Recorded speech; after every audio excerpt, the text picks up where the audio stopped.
Eliana Luísa, qualquer um dos dois pastores, para orar. Amém. Pai, em nome de Jesus, queremos agradecer por esse dia maravilhoso, ó Pai, que o Senhor tem preparado para nós. Pai, nós apresentamos, ó Pai, essa aula, ó Pai, que será comandada pela pastora Rosivânia, ó Pai, que o Senhor venha derramar sobre ela, ó Pai, toda a sua unção, capacite as suas filhas, tua serva, ó Pai, nesse instante, e que nós, ó Pai, nessa noite possamos aprender no Senhor e com o Senhor. Pai, em nome de Jesus, derrama, ó Pai, sobre nós, sobre a tua igreja, ó Pai, todo o poder dos céus, para que nós possamos resistir, ó Pai, aos dias maus e aprender no Senhor cada instante da nossa vida. Obrigado pelo STEG, ó Pai, lugar no qual tem trazido, ó Pai, uma gama de conhecimento para cada um de nós, por todos os profissionais, pastor Joaquim, ó Pai, que está capitaneando, ó Pai, esse trabalho há muitos anos. Que o Senhor venha derramar sobre ele, que é o nosso líder, toda essa unção, que ele venha ser renovado, ó Pai, a sua saúde, ó Pai, a cada dia, e que possa nos dar essa oportunidade. E mais alunos, irmãos em Cristo aprendendo, ó Pai, com o que o STEG pode oferecer. Pai, abençoa nossa aula e abençoa esse seminário em nome de Jesus. Amém?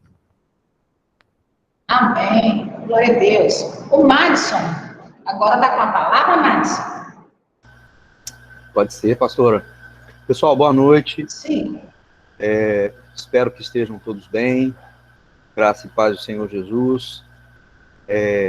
Nós estamos ajudando a pastora Rosivânia e a pastora Joelma na questão tecnológica do seminário e temos passado por algumas pequenas dificuldades na questão de conexão e às vezes um link não dá certo aqui, outro não funciona ali.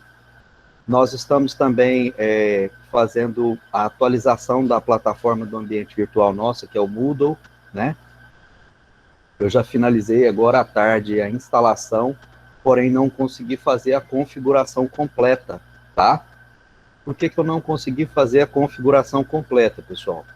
Essa nova versão do Moodle, ela trouxe alguns quesitos de segurança a mais para nós, né, enquanto usuários, e para nós, enquanto gestores do sistema também. Ela nos pede que, a partir de agora, a gente, para entrar no Moodle, a gente não entre mais com o nosso nome e aquela senha. A gente tem que entrar com o número do nosso CPF e uma senha que a gente vai gerar para vocês temporária, para que vocês possam alterar quando vocês fizerem o primeiro contato.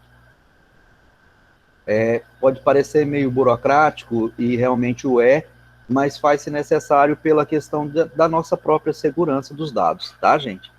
Então, assim, eu vou passar para vocês um formuláriozinho, eu vou até apresentar ele aqui para vocês, ele é muito simples, tá? São 3 perguntas só, que é uma chamada, eu coloquei o nome dele de atualização dos dados do Moodle. Vocês estão conseguindo enxergar bem aí? Abre. Ótimo.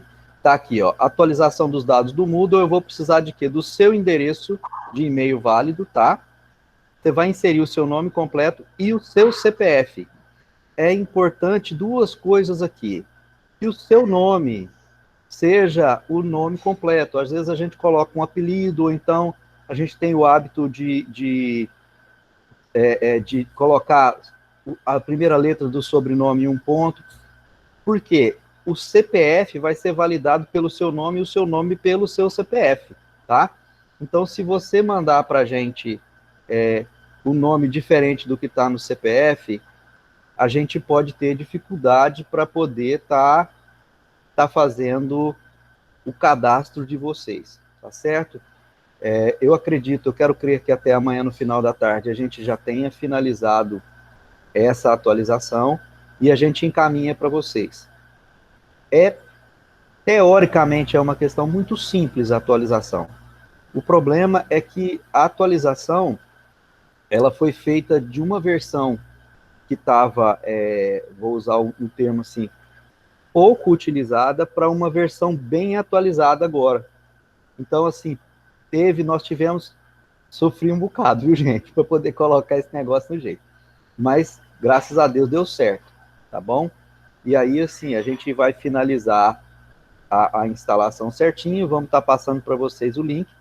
Alguém de vocês hoje entrou no nosso site e já percebeu que aquele site já mudou, já tem outra cara, né? Eu não sei se vocês passearam por lá, ele já está com uma outra cara, a gente já está com outro layout já que a gente deve apresentar também juntamente com o site, com o Moodle, tá bom? Então é isso, obrigado, desculpa o tempo tomado. Pastora Rosivânia, é com a senhora. E pessoal, eu vou enviar o link desse formulário no nosso WhatsApp, tá?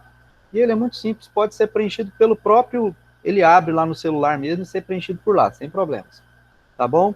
Agradeço a compreensão de vocês, boa noite e boa aula a todos nós. Boa noite, obrigada, Madison. Nós estamos atualizando o nosso site, nossa plataforma Moodle, que nós queremos alcançar alunos de vários lugares do Brasil, não só do Tocantins. Nós queremos que esse curso seja bênção na vida de mais pessoas. Amém, queridos? Vocês estão todos me ouvindo e me vendo bem? Beleza? Maravilha? Eu estou. Nós vamos agora trabalhar... Professora. Oi. Professora, eu não estou conseguindo abrir a câmera do meu computador, então eu vou estar ouvindo, entendeu? Não estou conseguindo abrir para me filmar. Eu estou no computador do meu marido e eu não sei mexer direito.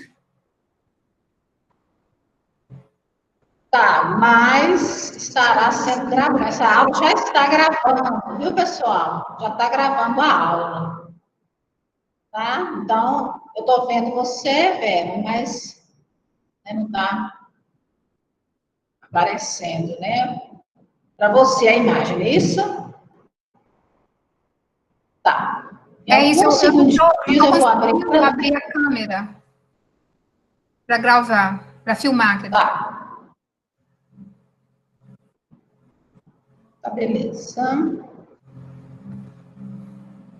Estou abrindo aqui o slide. Nós vamos trabalhar hoje com slides.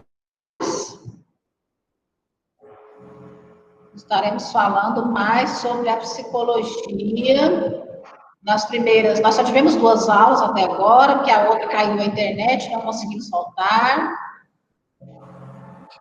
Me digam, por favor. Espera aí.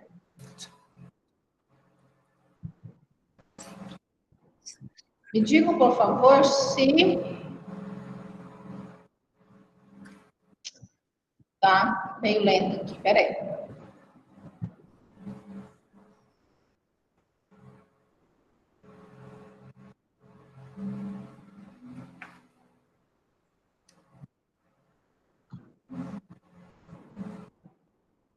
Estou abrindo aqui o slide. Me digam se vocês conseguem ver o slide.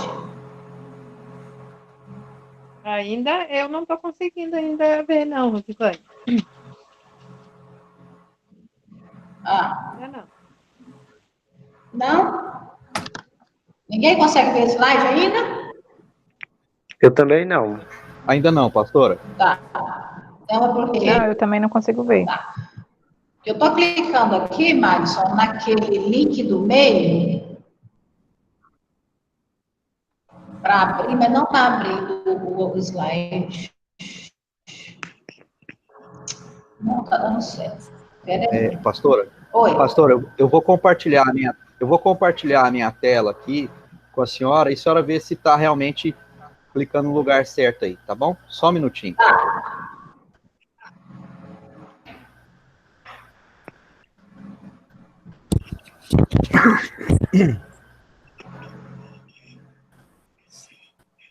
Está dizendo que não é possível compartilhar a sua tela. Isso, agora você já está vendo minha tela, né? Aqui, ó. Tô. Tá vendo aqui embaixo, aqui, você está apresentando, você vai clicar aqui, ó. Aqui onde está parar a apresentação, ele vai aparecer 3 ícones. A senhora pode clicar no ícone do meio dele e clicar embaixo compartilhar. Tá certo? Tá. Aham. Das outras vezes eu dava certo. Agora, eu estou colocando apresentar agora, mas não quer abrir. Estou Estou colocando na tela inteira, tá? Tela inteira. Esse cliquezinho aqui não está dando certo, na hora que eu clico nele. Esse do meio, sabe, Madison? Sim, não está dando certo esse não? Eu não sei por quê. Da outra vez eu consegui abrir, mas nessa hora... Ó, eu estou clicando nessa compartilhar toda a tela. Porque eu não posso abrir direto, né? O arquivo, eu tenho que abrir nela, compartilhar, né? Isso. Isso. Se a senhora preferir, porque a senhora pode mandar a apresentação no meu e-mail, eu apresento por aqui de acordo com o que a senhora vai falando aí, eu vou passando.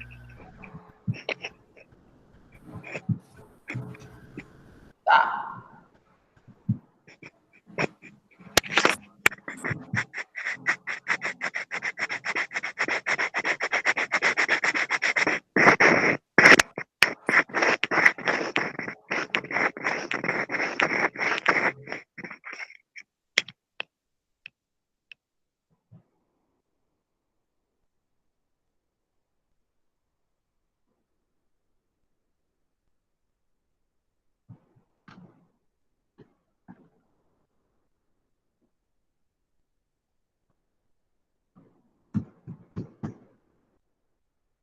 Madison, o seu e-mail é? Meu e-mail é madisonteles@gmail.com.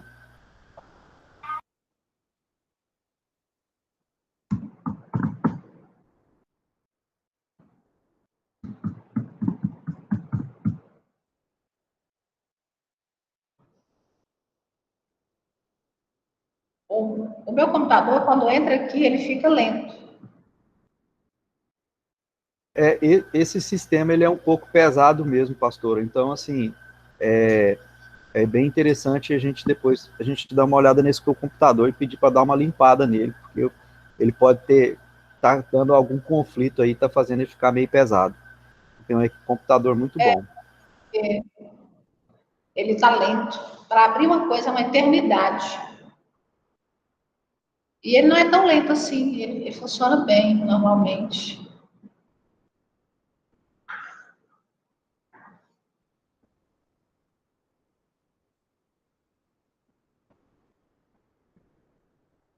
Se você quiser encerrar a gravação, Mário, você abrir outra gravação, não? Seja melhor, né?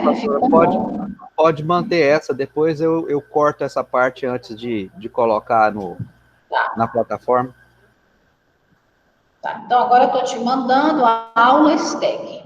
Só abrindo aqui, que está demorando um pouquinho, está bem lentinho, está fazendo a leitura aqui do arquivo. É um PowerPoint.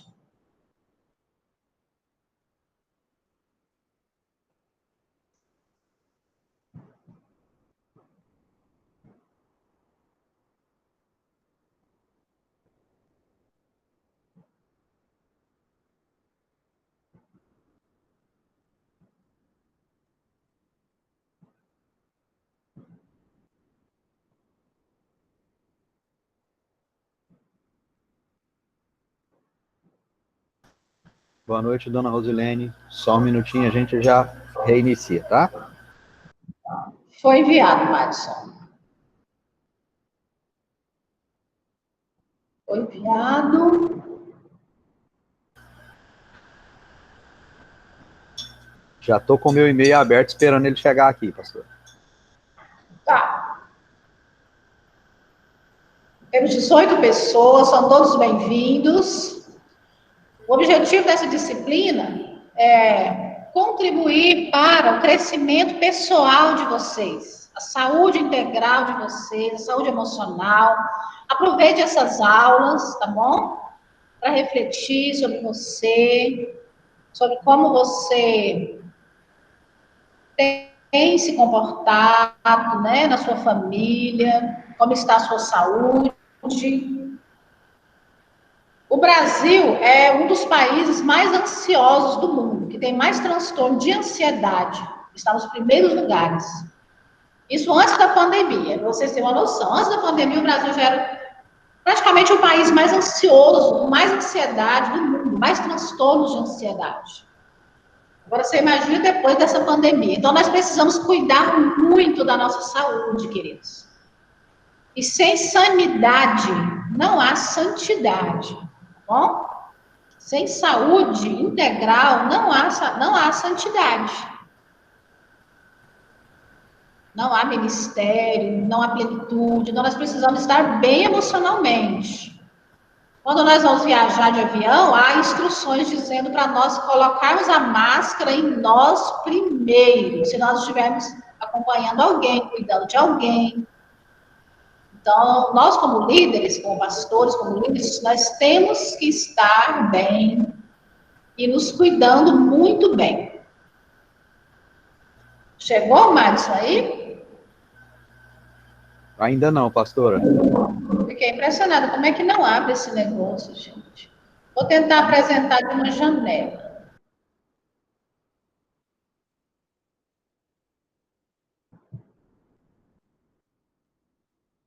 Já reiniciei o e-mail aqui 3 vezes e ainda não chegou, não. Para abrir, eu clico nesse quadradinho branco do meio da página de apresentação, né? Compartilhar uma janela, né? Ó, tô clicando e não abre. Engraçado. Pastora? Oi. Pode compartilhar a tela inteira, é melhor. Tá. Mas não abre também o íconezinho. Acho que o meu computador tá pesado. É possível que seja. Mas vai dar certo. Irmãos, não desistam. Não desistam, meus irmãos. Quando a luta tá grande, a vitória é grande, pastora. Não sejamos Amém. ansiosos. Não sejamos ansiosos. Amém. Nós vamos aprender. Nossos conteúdos são muito úteis para a vida, ajudar pessoas. Mas eu estou encabulada. Por que essa janelinha não abre? Estou clicando no meio dessa janelinha. Pois é. Não adianta compartilhar, Madison, sem clicar na janelinha do meio, né? Não, você pode veem, clicar né? na primeira janelinha também.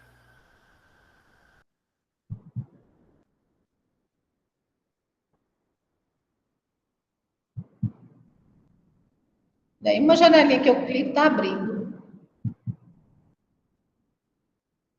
Estou tentando clicar nessa do meio, compartilhar toda a tela. O Chrome deseja compartilhar o conteúdo de sua tela. Escolha o que você quer compartilhar. Eu vou clicar nessa barra azul, compartilhar. Isso. Será que vai, Márcio? Sim, você tem que clicar nela para compartilhar mesmo, pastora. Você tem que clicar na janelinha e mandar compartilhar.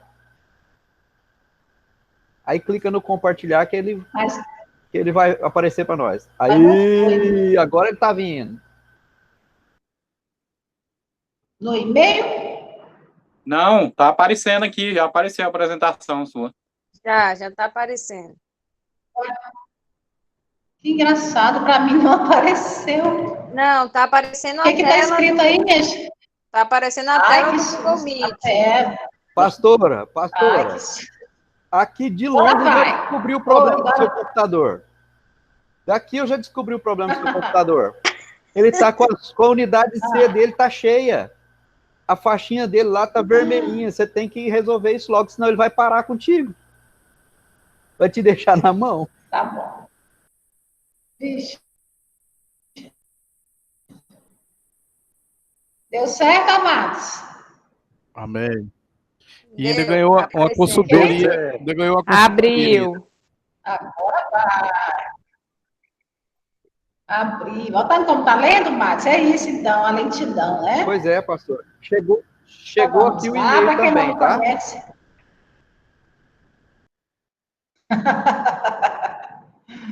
Ok. Então, vamos lá, queridos.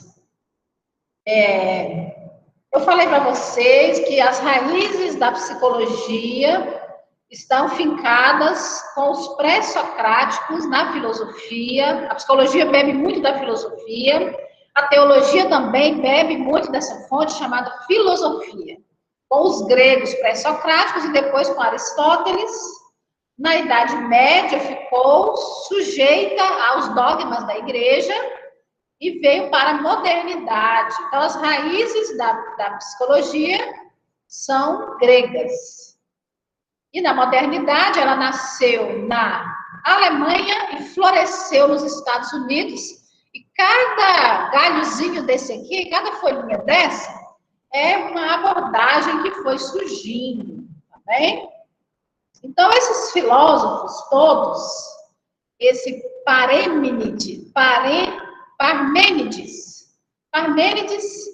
ele foi um dos primeiros homens a questionar o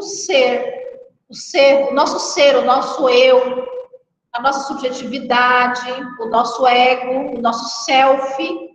São todos sinônimos, né, do eu, do existir. Qual a razão do nosso ser? Qual a razão do nosso existir? Qual a nossa verdadeira identidade? Então, ele se atreveu, ele ousou a pensar sobre a nossa singularidade, afirmar que o ser humano é um ser único, absoluto, e que ele não é igual aos outros. Cada ser humano é único. Então, a partir de Parmênides e de outros filósofos gregos que se atreveram a pensar fora da caixinha do misticismo, porque antes a sociedade eles viviam de uma maneira mística, apavorados com os deuses. Então, não havia ciência, não havia questionamento. A ciência nasce com a dúvida, a ciência nasce com o questionamento. Então, naquele tempo não existia, eles tinham medo dos deuses e viviam para aplacar a fúria dos deuses. Era uma sociedade, então, mitológica, né? Depois foi para ser cosmológica, e depois ela começou a pensar sobre o ser humano. Depois de pensar um pouco do universo, um pouco, eles se voltaram para o ser humano. Então, esses filósofos gregos, eles começaram a perguntar, quem é você?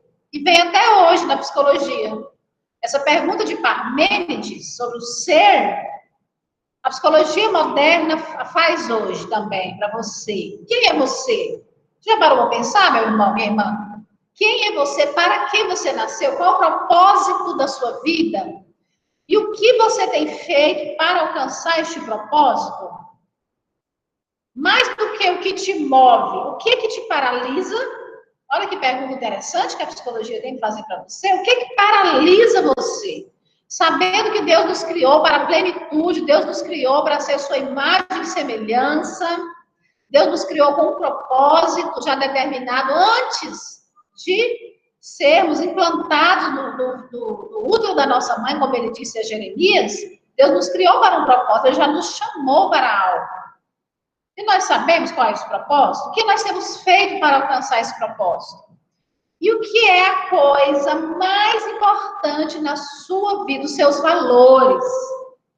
Se nós não vivemos de acordo com os nossos valores, com aquilo que é certo e errado, bom e ruim, se nós não vivemos de acordo com os nossos valores, nós podemos adoecer. A culpa adoece, tá? O que é importante para você? Sua vida está alinhada naquilo que você considera importante? Está alinhada? E quem é importante para você? Começando por você mesmo. Você tem que ser a pessoa mais importante para você. E muitos pastores, eu atendi uma pastora online, que eu estou num projeto, chama Cuidando do Casal Pastoral. É um projeto que tem psicólogas cristãs que trabalham com a abordagem EMDR, assim como eu, que é uma técnica, uma abordagem que reprocessa e traz a cura dos traumas emocionais complexos. Nós estamos cuidando de pastores do Brasil todo. Aí eu estou atendendo uma pastora de outro estado.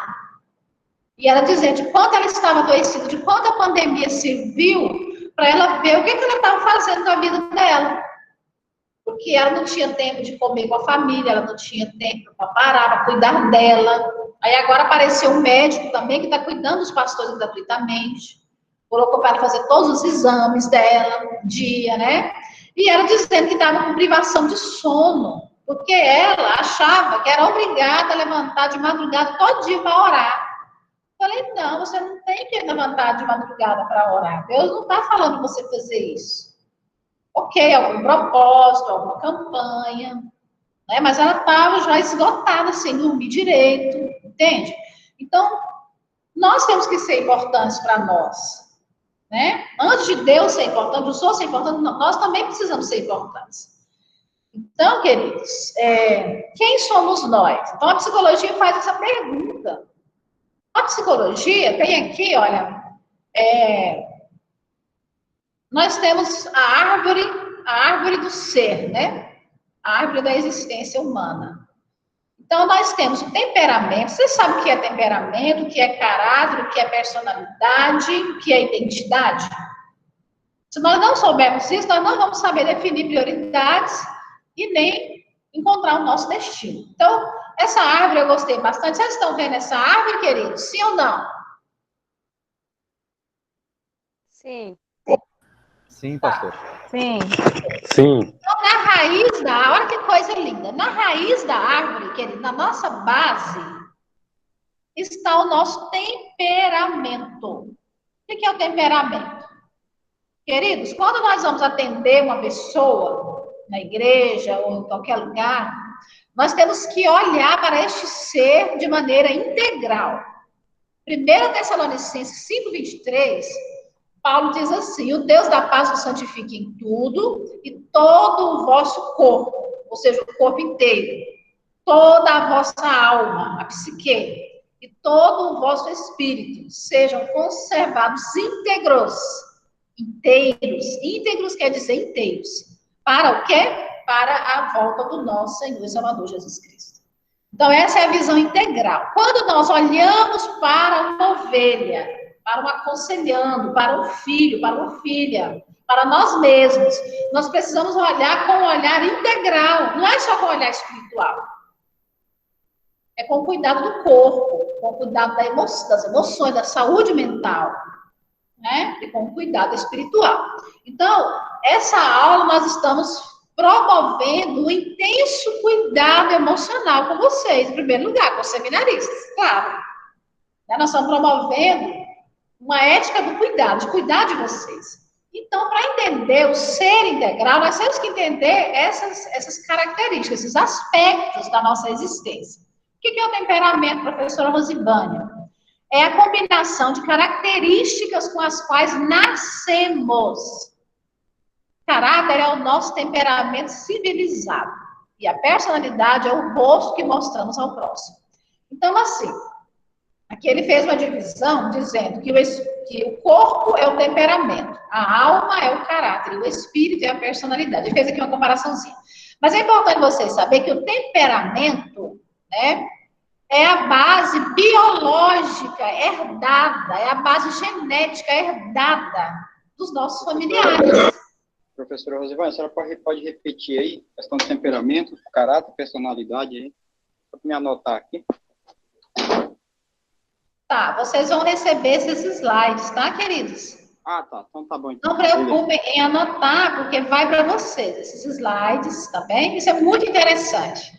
Por quê, queridos? Porque, às vezes, nós estamos atendendo um casal e o problema é que aquele casamento está para acabar, eu já vi vários, tanto como pastora, aconselhamento pastoral, tanto como psicóloga clínica, né? O problema é o choque de temperamento. Um é introvertido demais, o outro é extrovertido demais, ou ambos são introvertidos. E essa é uma base biológica, genética herdada, é a raiz da personalidade, do ser. Ou então um problema de caráter. Por exemplo, uma infidelidade, um padrão compulsivo e repetitivo de infidelidade, de mentira. Caráter é a arte de gerenciar-se, de governar-se a si mesmo. Então, às vezes é um problema de caráter. Às vezes é um transtorno, uma doença. A personalidade pode ser adoecida. Vamos estudar as doenças da personalidade. Às vezes é uma pessoa, é um marido que não tem identidade. Ou uma mulher que está tão perdida, porque teve uma infância tão traumática, tão negligenciada, tão abandonada, não teve cuidado emocional nenhum, que essa mulher não sabe nem quem ela é. E esse homem não sabe falar nenhuma linguagem de amor, só do serviço. Aí o casamento afunda. Por quê? Todo relacionamento afunda. Então, nós vamos fazer essa diferenciação, querido, dizendo Raízes são a base de toda a árvore, responsável pela fixação dos vegetais no solo, absorção, condução e reserva de água e nutrientes. As raízes podemos comparar o temperamento, que é o resultado do embaralhamento genético definido no momento da fecundação, portanto inato, que influencia nos comportamentos humanos em todas as idades. O caráter, temperamento, ele é básico, ele quase não muda, ele pode ser educado. Uma pessoa introvertida vai sempre ser introvertida, pode se tornar mais equilibrada. Uma extrovertida, ela nasceu extrovertida, então você não pode ficar falando para a sua esposa mudar, e nem para o seu esposo mudar, tá? Nós não podemos mudar o outro. Então, o temperamento é a maneira da pessoa ser, tá bom? Introversão ou extroversão. É a maneira fixa dela ser e tem uma base genética que ela herdou, tá bem? O caule de uma árvore precisa ser forte para sustentar todas as folhas, flores e frutos.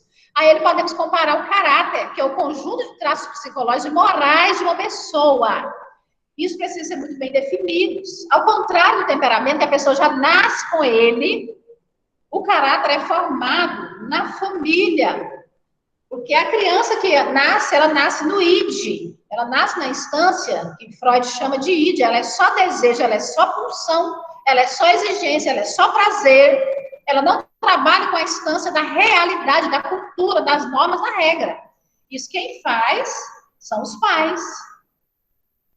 Quando veio o Édipo, né? Aí o pai faz a castração do menino, ou a mãe faz a castração da menina, porque o menino não pode ficar com a mãe, a menina não pode ficar com o pai. Então, ali já é uma castração para ele entender que ele não pode tudo, que existem regras e normas e leis. Então, o caráter é a internalização do princípio da realidade. Nós não podemos viver no orgasmo múltiplo. Tem pessoas que querem viver no orgasmo múltiplo. Isso é impossível. Nós precisamos viver não de acordo com a instância do prazer, mas de acordo com a instância da realidade. Claro que com prazer também. Lógico, o ser humano precisa também com prazer. Então, o caráter é que sustenta. Tem uma frase que eu gosto muito que diz assim: o carisma, os dons, uma personalidade brilhante de um líder atrai uma multidão, né? Um carisma atrai, uma personalidade atrai, mas o que mantém é o caráter. O que vai manter o teu ministério, o que vai manter a tua igreja, o que vai manter a tua liderança, o que vai manter a tua imagem, a tua identidade, a tua integridade, o que vai te levar em segurança para o teu destino, é o caráter, queridos. É o caráter, tá bom? E na copa da árvore, a parte que todo mundo vê, que coisa linda, é a personalidade. Que tem os frutos, que tem as flores, que tem as folhas. Todo mundo olha, todo mundo vê, que lindo. Olha, é um pé de maçã. Não, é um pé de laranja, é um pé de limão. Olha que lindo. Então, o que é a personalidade? A persona é uma máscara que usamos. Para diversas ocasiões, usamos máscaras diferentes. Então, ao contrário do temperamento, a personalidade ela é mutável. Ela é muda, a personalidade costuma ser igual um camaleãozinho. A gente muda de acordo com o ambiente, com o papel que nós estivermos exercendo. Então, a copa da árvore é a que mais chama atenção com suas flores, folhas e frutos. A ela podemos comparar a personalidade, que é a parte mais visível do comportamento, pois define a firme decisão do caráter. A personalidade reflete o temperamento e o caráter. Tá bom, pessoal? Então, nós temos que entender quem sou eu, qual é o meu temperamento. Eu sou mais introvertido? O introvertido, ele é mais voltado para si mesmo, para o pensamento, para a observação. Ele não tolera muita aglomeração, não gosta de muita gente na casa dele. O extrovertido gosta de gente na casa dele, para almoçar, para jantar, que é casa cheia de gente, né? Tem marido que é extrovertido e quer levar uma galera para dentro da casa, e a mulher introvertida não dá conta, aí começa a confusão, tá vendo? Então, qual é o seu temperamento dominante? É introvertido demais? É extrovertido demais? Tem como educar o temperamento, tá bom, queridos? O extrovertido se energiza em contato com os outros, com o mundo, com pessoas. O introvertido se energiza, se recarrega em contato consigo mesmo, no seu cantinho. E isso não é um problema, tá bom? Isso só é assim porque é herdado de familiares. O caráter, então, é a base moral da personalidade, o certo e o errado. Então, a criança constrói o caráter, nós construímos o caráter da criança até os 7, 8 anos. E a personalidade é o nosso jeito de ser, nossa maneira de nos comportar, é muito visível, mas ela pode mudar. A base mais fixa é o temperamento. E a identidade é quem nós somos. A nossa identidade determina as nossas prioridades. O que é importante para nós? E define o nosso destino. Ok até aqui, pessoal? Sim ou não?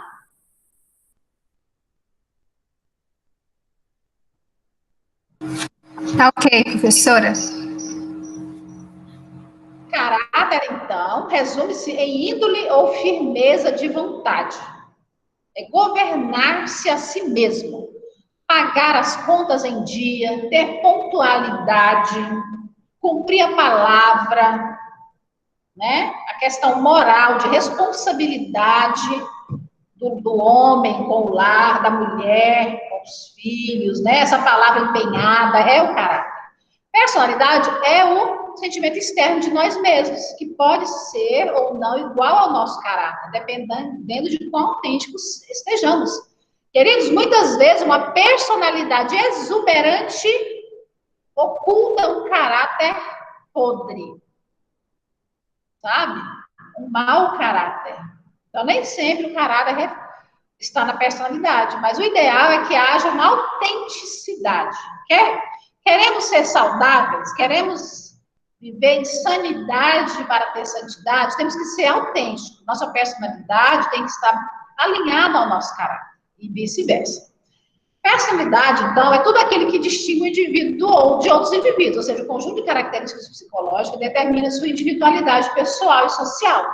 Então, o Max é de uma maneira, Pastor Juliana é de outra maneira, a Amanda é de uma outra maneira, a Elaine é mãe da Amanda, mas a Elaine é diferente da Amanda. A formação da personalidade é um processo gradual, complexo e único a cada indivíduo. O termo deriva do grego persona, que significa máscara, que designava personagem representado pelos atores teatrais no palco. Que personagem nós estamos representando? É um personagem alinhado ao caráter? Temperamento é o que nascemos com ele, né? Caráter é o nosso temperamento trabalhado pela formação.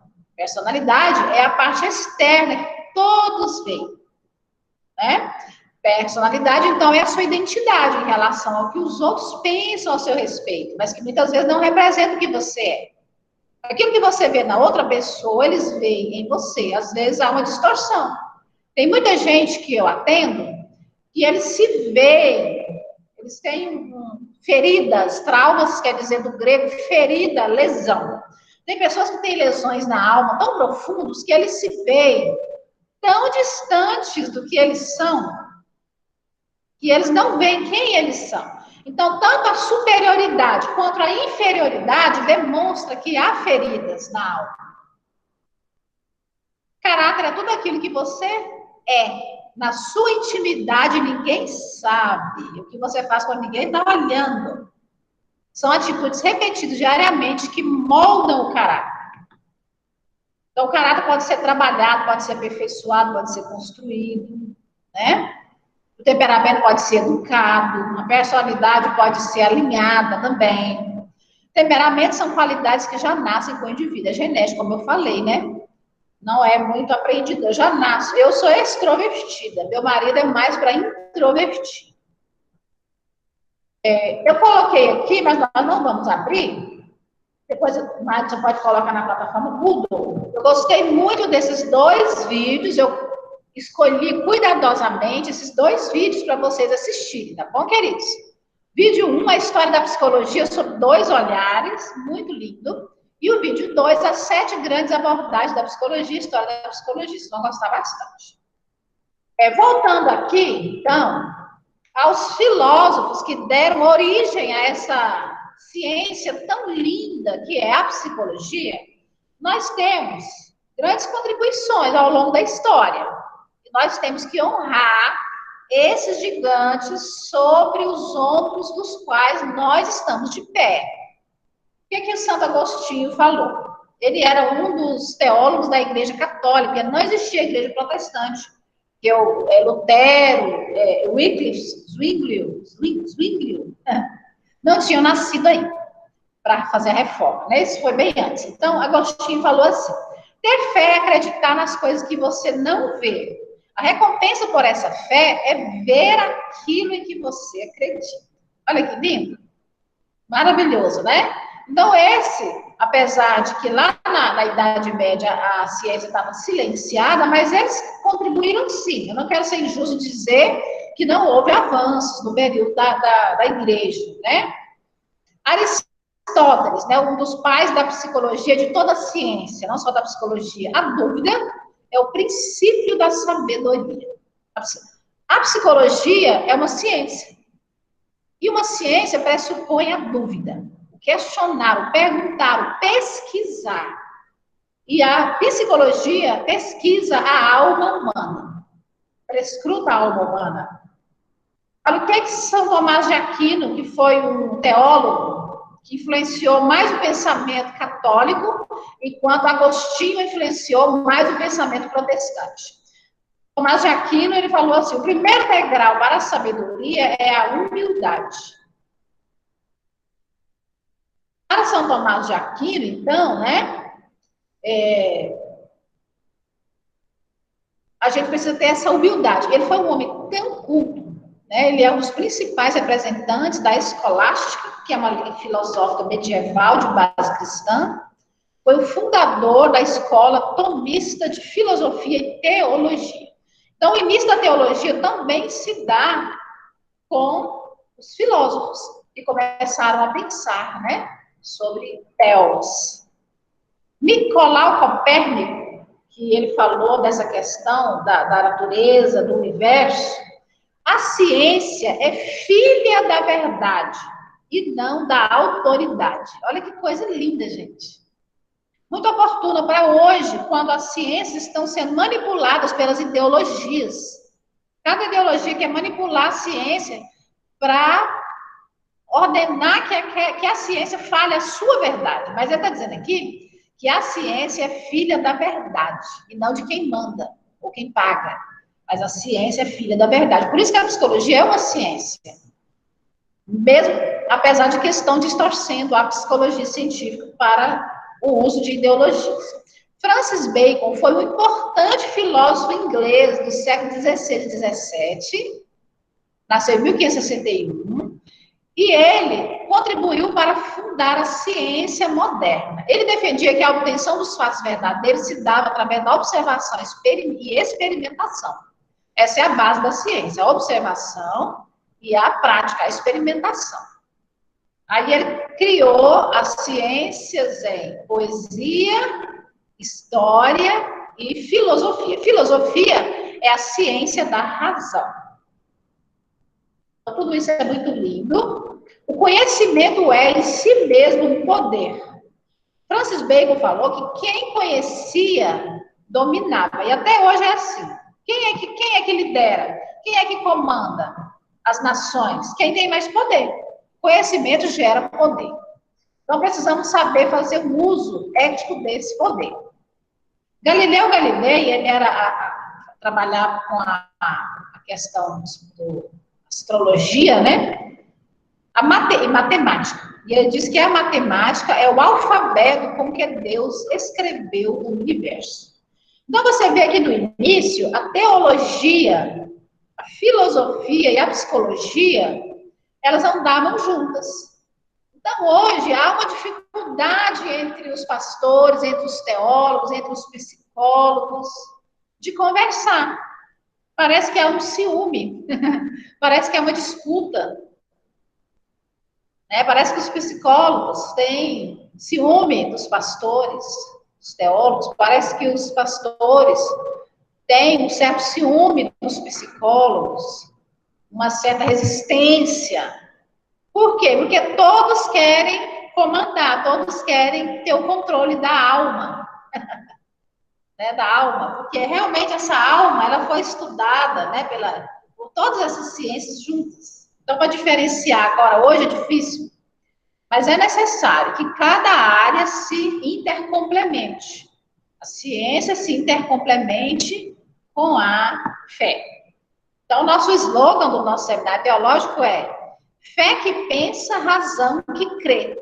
Tá vendo como que é uma intercomplementação desses dois saberes? A fé não elimina a ciência. E a ciência não elimina a fé. Não é a religião. René Descartes, ele é que foi o bambambam mesmo do positivismo, da ciência, quando ela nasceu, né? Ali no período do iluminismo. A razão e o juízo são as únicas coisas que diferenciam os homens dos animais. Ou pelo menos deveria diferenciar. Tem pessoas que não têm nem razão e nem juízo. E às vezes até o animal é mais digno, né? Infelizmente, o ser humano se destrói. John Locke, ele estudou humanidades, né? Interessou-se por ciência da natureza, por medicina. Então, ele falou que a soberania não reside no Estado, mas sim na população. Olha só que lindo. O poder deveria ser dividido em três, executivo, legislativo e judiciário, mas quem deveria ter o poder seria o povo, e não só um só poder, mas um povo que deveria dominar. John Locke escreveu assim, as ações dos seres humanos são as melhores intérpretes dos seus pensamentos. Ou seja, aquilo que eu falo revela o que eu penso, o que eu sou, aquilo que eu faço, aliás, eu falo não, aquilo que eu faço, as minhas ações, revelam quem é o meu Deus, revelam em que eu creio, em quem eu confio, quem é importante para mim. As minhas ações revelam a minha prioridade, as minhas ações revelam o meu temperamento, o meu caráter, a minha personalidade. Então, aquilo que eu faço revela a minha fé. David Hume foi filósofo, historiador, sociólogo e economista do período do Iluminismo, né? Iluminismo, Renascimento, esse período que a ciência floresceu, depois da Idade da Igreja, né? No século XVIII. Então, ele fala muito da observação, da experimentação, da comprovação das hipóteses para ser confiável e científica.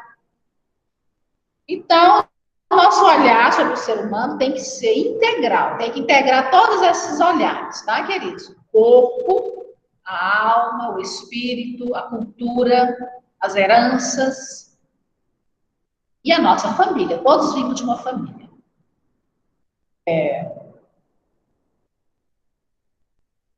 Então, as relações humanas, que é o que nós fazemos na nossa prática profissional, pastoral, né? Elas ocorrem através da interação com outras pessoas. Para essa interação, é muito importante a nossa capacidade de nos comunicar. Comunicar interpessoalmente e intrapessoalmente. Para nós nos comunicarmos bem, nós temos que ter o autoconhecimento, uma autocomunicação interna, porque se eu não me conheço, como é que eu vou olhar o outro, como é que eu vou cuidar do outro, como é que eu vou entender o outro, se eu nem estou perdido, nem identidade direita eu tenho, não sei nem qual que é o meu temperamento, qual que é o meu caráter, o objetivo da minha vida, o propósito da minha vida, as minhas falhas, as minhas fraquezas, que a Bíblia diz que nós consolamos com as mesmas consolações com as quais fomos um dia também consolados. Então, nós temos que nos comunicar, né? Fazer em comum as coisas. E entender que as pessoas são o que são. Seu marido é o que é. Sua esposa é o que é. Bom? Então, nós, às vezes, não conseguimos mudar nem a nós mesmos, se queremos mudar o outro. Mas se nós mudarmos a nós mesmos, é possível que o outro mude. É bem provável. Se eu mudar, se eu me tornar uma pessoa melhor, que me conheço, que me vejo, que me regulo emocionalmente, é bem provável que o outro me veja, mude. Né? E essa autoestima depende da identidade. Identidade é como eu sou, como eu me vejo, como eu me conheço, né? E o ponto central da identidade é o eu ideal versus o eu real. Então, nem superioridade, nem inferioridade. Uma autoestima tem que se basear no autoconhecimento autêntico, sem distorções.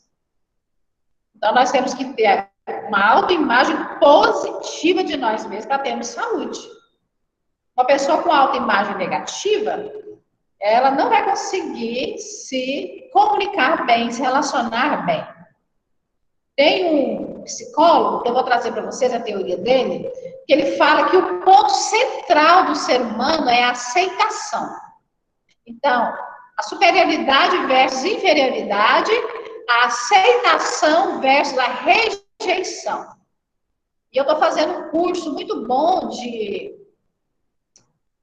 neurobiologia das emoções, e fala lá que a sobrevivência humana na Terra depende da aceitação. Se houver rejeição, todo o corpo entra em colapso, todo o corpo entra em vigilância, todo o corpo entra em defesa. Sabia? Então, quando há rejeição no útero, quando há rejeição no nascimento, rejeição do sexo daquela criança, quando há uma deficiência naquela criança, uma criança com deficiência, quando aquela criança ela não é acolhida, não tem um vínculo seguro na infância, então ali não há uma aceitação, há uma rejeição. E a rejeição coloca em alarme todo o sistema dessa pessoa nervoso. E pode entrar em colapso com o tempo.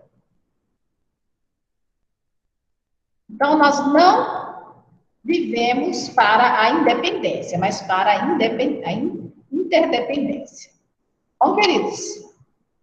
Bom, essa tela aqui eu nem vou ler, porque nós já trabalhamos, que a psicologia é o estudo da alma, estudo do comportamento, estudo do inconsciente, estudo das percepções, das ações, né, das manifestações do indivíduo, da sua consciência, do seu inconsciente. E depois vamos estudar um pouquinho da psicologia do desenvolvimento. O que é importante observar ao criar uma criança? Eu falo que o suicídio se previne antes da gravidez, tá? O suicídio, as doenças mentais e físicas se previnem antes da concepção.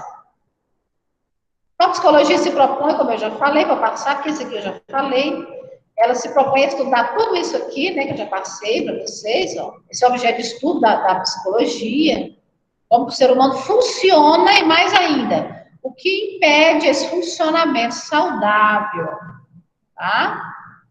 Hipócrates, já falei, que nós não usamos muito mais essa definição dele, né, do temperamento sanguíneo, colérico, melancólico e fleumático. Agora nós usamos a introversão e a extroversão, como eu já falei para vocês, né? As escolas da psicologia, então, o estruturalismo, ele começou a estudar as grandes áreas da mente humana, de como que as grandes estruturas do cérebro, né? Não tinha nenhum exame de imagem, mas eles começaram a estudar as percepções, a linguagem, o pensamento, a visão, a audição, como é que as pessoas percebiam as coisas. A psicologia humanista, né, ela é uma psicologia focada na liberdade do indivíduo, na liberdade, na autonomia, no crescimento pessoal, na autorrealização da pessoa. Ao contrário da psicanálise, que estudou as pessoas doentes, né? E ao contrário do behaviorismo, que estudou o comportamento, observava o que as pessoas faziam para tentar controlar, modificar, alterar, adequar aquele comportamento, a psicologia humanista é uma psicologia da liberdade.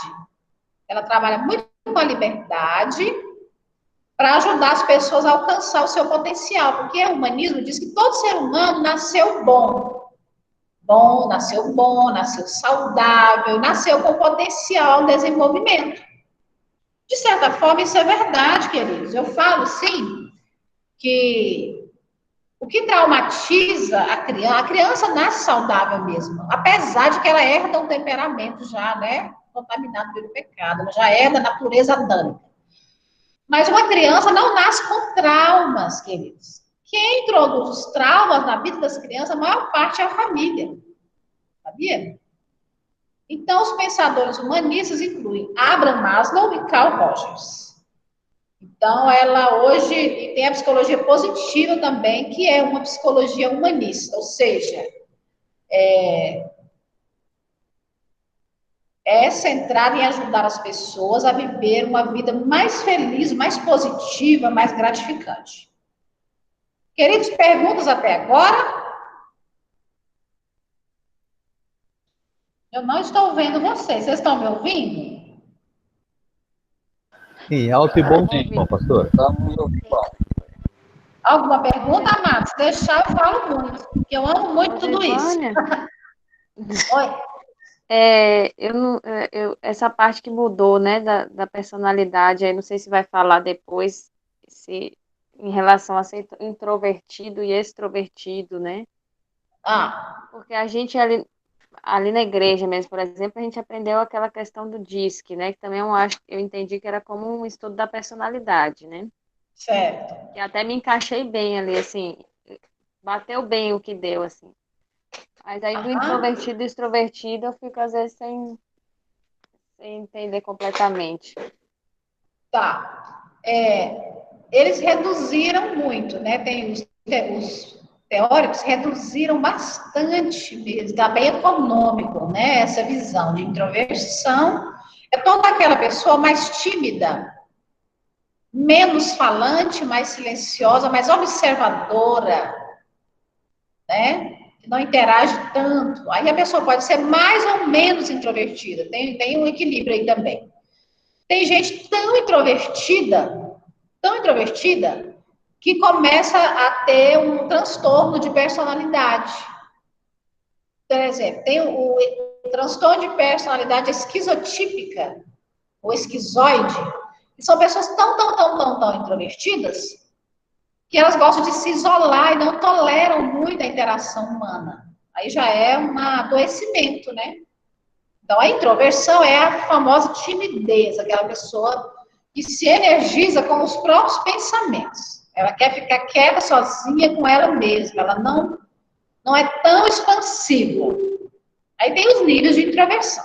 O extrovertido, Amanda, então, é aquela pessoa mais falante, que se comunica, que interage, que mexe com todo mundo, que brinca, que não se envergonha de apresentação em público, que ama estar com pessoas, que ama encher a casa de gente, se energiza no externo, em contato com pessoas, com o mundo. Não observa tanto, fala antes de pensar. O introvertido pensa muito e não fala. O extrovertido fala muito e tem o perigo de não pensar. Não é nenhum defeito ser introvertido nem extrovertido. É uma base biológica, que a pessoa herda, sabe? Eu já atendi um menino que filho de... Pode falar. Vendo assim, extrovertido, erra muito, porque fala demais, né? Dependendo do nível de extroversão. Tem os níveis, né? Tem os graus. Não é? A gente vai se encaixando aqui nas... Já tem gente se identificando. Começou a identificação, né? Já está rolando aí a identificação. Pois e aí os níveis extremos de extroversão podem ser aquelas pessoas que não conseguem se regular, né? Elas falam muito, que aí acaba monopolizando a reunião, monopolizando a fala, não é? Então, tem graus de extroversão também, que é aqui, como a introversão, que beira a doença, assim, né? Parece que está eufórico, maníaco, né? Porque não consegue. Aí é de uma agitação. Então, a extroversão, às vezes a pessoa é muito expansiva, até demais. Tem testes que mensuram tudo isso. A gente consegue ver num simples teste se a pessoa é introvertida, se é extrovertido demais. Eu atendi um menininho E engraçado mesmo a história dele. Ele tinha já 14 anos, não conseguia pegar um ônibus, não conseguia ir no shopping sozinho, muita vergonha na escola, não falava, muito calado. Eu fui ver o pai dele extremamente introvertido, a mãe dele extremamente introvertida, o avô materno e paterno extremamente introvertidos. Então, ele tem uma carga genética de introversão muito grande. Além da carga genética de introversão, no lar dele, os pais não interagiam. Não conversavam, não tocavam, não abraçavam, não brincavam, não beijavam, não trocavam ideia, não contavam piada, não ria. E o menino, não é que ele tinha um transtorno mental, mas ele estava assim, pouco funcional a vida dele. Sabe por quê? Uma carga genética muito grande de introversão. Ele não era louco, nem nada, doente, de jeito nenhum, um menino saudável, mas ele precisou fazer terapia, mas precisei cuidar da família também. Então, voltando. Ok, Amandinha? Professora. Ok, tá chato. Sim. Professora, a questão do meio influencia também nesse ponto? O meio modela todo comportamento, o meio modela. Então, uma pessoa, o temperamento, ele pode ser educado, né? Tem até um livro, Temperamento Controlado pelo Espírito Santo. É Chilayali, parece o nome, Chilayali. Temperamento controlado pelo Espírito Santo. O meio modela, porque nós vamos observando aquele que fala exageradamente, a gente fala, poxa, eu vou falar menos. A gente vai modelando, mas a gente nunca vai deixar de ser extrovertido ou introvertido, que é genético, né? É a raiz. Mas a gente pode ir educando esse temperamento. Ok, querido? É porque eu não estou vendo vocês. Ok? Ótimo, ótimo. Tá. Na psicologia humanista, a possibilidade de mudança depende da vontade de cada pessoa. Trabalha muito a responsabilidade da pessoa. Pode estar tendo EIFOL agora, vocês sabem, né? Nós estamos tendo 30 pessoas aqui fazendo EIFOL. Então, o pastor Cote fala que na libertação, 30% é expulsão de demônios, é libertação, sai em nome de Jesus. E 70% é responsabilidade, é a mudança da mente. 70% da libertação é a responsabilidade. Ele usa muito a psicologia nessa abordagem dele, pastor Cote. A psicologia humanista resgata a subjetividade, as emoções próprias e particulares de cada um. Maior ênfase na consciência, né? O homem dotado de possibilidade de se desenvolver, realizar, e tende naturalmente para o equilíbrio e a auto-organização. Então, na psicologia humanista, o ser possui múltiplas possibilidades. Isso é tão lindo quando a gente vai aconselhar, que vê uma pessoa colapsada, arrasada, presa numa coisa só. Eu falo, querido, querida, você tem múltiplas possibilidades de ser, de se desenvolver, de realizar. Então, isso é muito bom. A gente abrir a mente da pessoa e dizer para ela que ela tem outras saídas, né? É muito famosa essa pirâmide de Abraham Maslow, o psicólogo humanista, e ele fala, eu já falei isso na última aula, mas eu não trouxe, eu acho que eu não lembro de eu ter colocado essa imagem.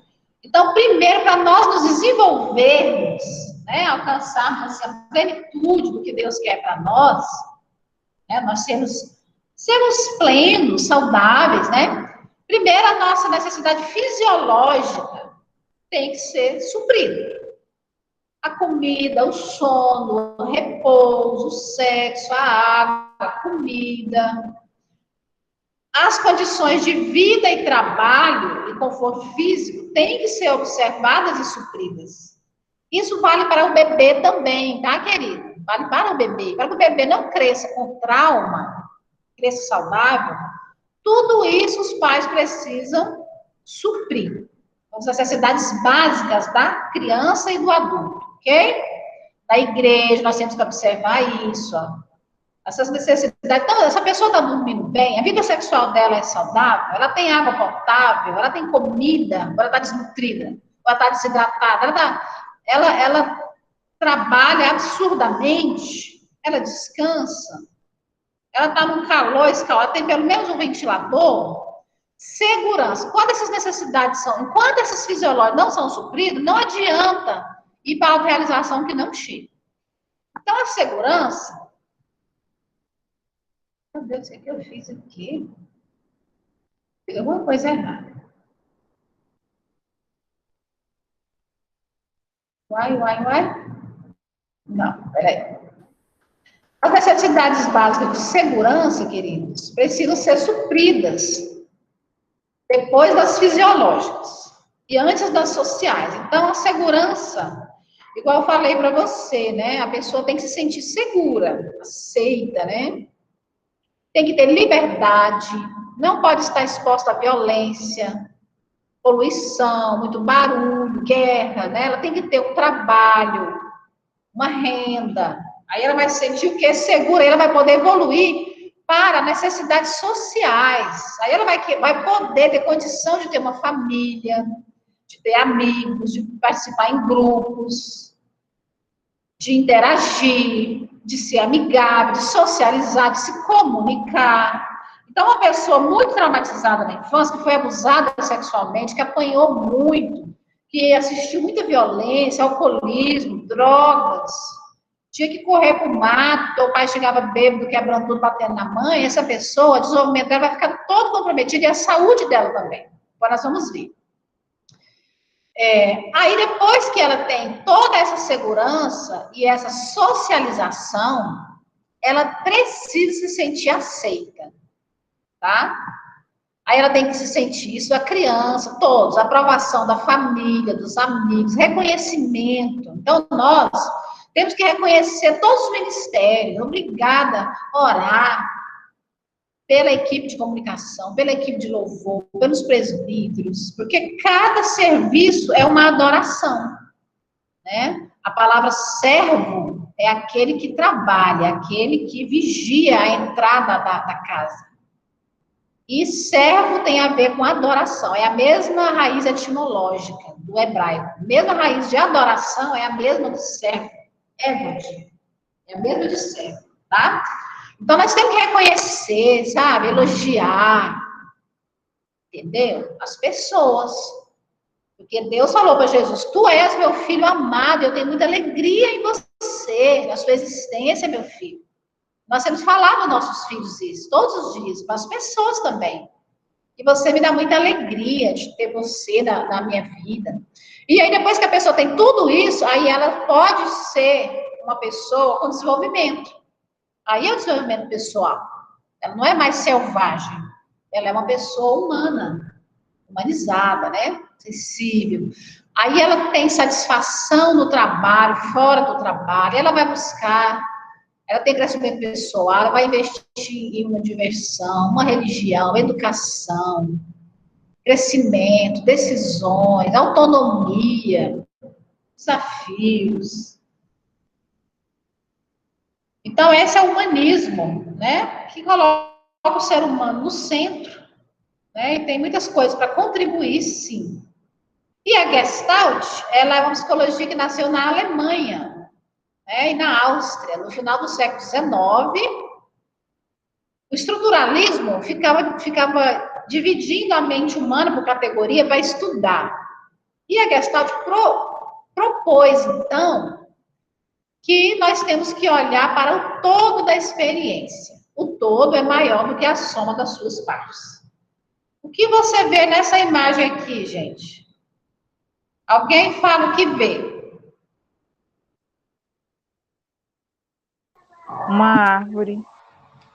Eu vejo uma e se você fizer um macaco, um leão, uma árvore, 2 pássaros.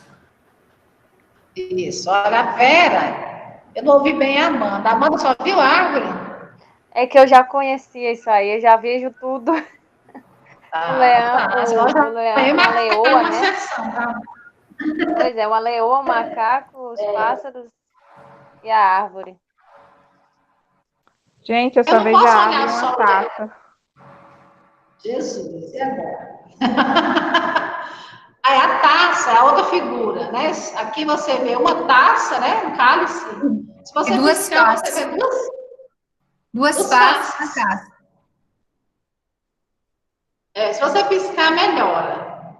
A Gestalt, então, propõe que você... a Gestalt propõe que ao cuidar de pessoas, ao lidar com pessoas, a gente as ajude a olhar o todo e não focar só no pássaro.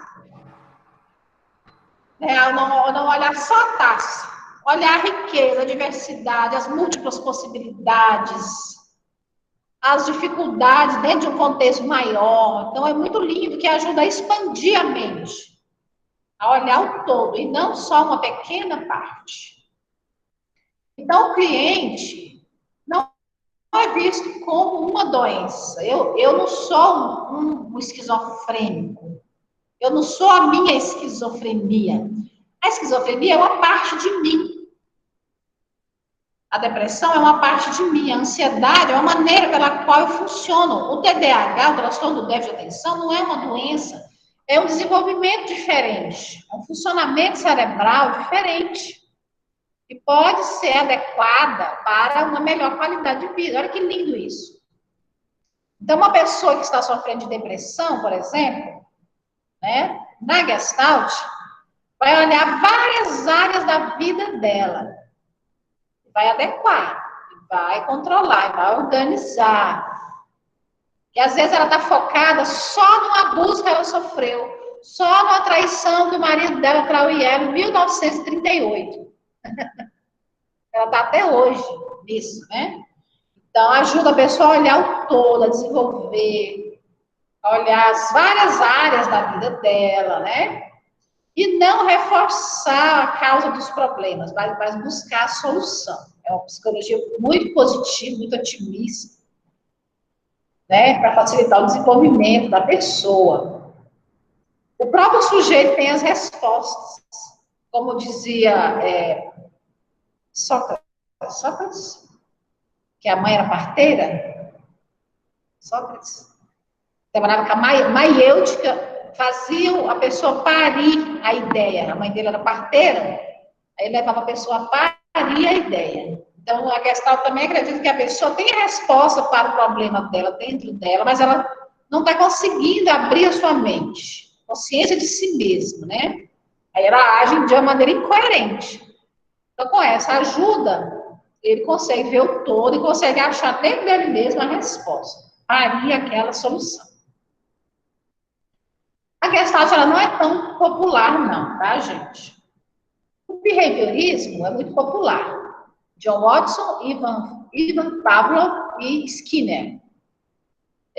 Até hoje eles são muito famosos, essa psicologia ela é muito potente, né?